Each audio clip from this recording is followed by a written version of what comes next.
சாமி இதான் அழுதா. இங்கே தான் கல் எடுக்கணும்ல? ஆமாம் ஆமாம், இதில் தான் கல் எடுக்கணும். ஆமாம், கன்னிசாமிங்கெல்லாம் கல் எடுங்க. நீ கல் எடுக்கணும். முங்கி எடுக்கக்கூடாதா? உள்ள போயா நீங்களும் கண்டிப்பாக எடுத்தாகணும். சதீஷ் அதை போய் முங்கி எடுக்கணுமாண்ணா? ஆமாம் ஆமாம் சாமி, ஆற்றுல மூழ்கி கல் எடுக்கணும் எல்லாருமா? அப்போ ஓகே.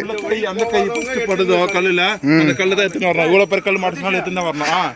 குரூப்ல இந்த வழி போகாதவங்க எடுக்கணும்.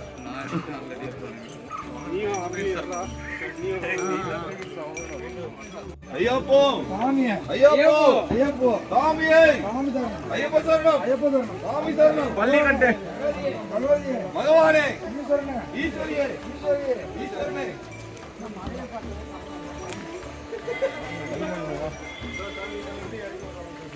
போய் அப்படியே ரைட் ஏறணும்ல.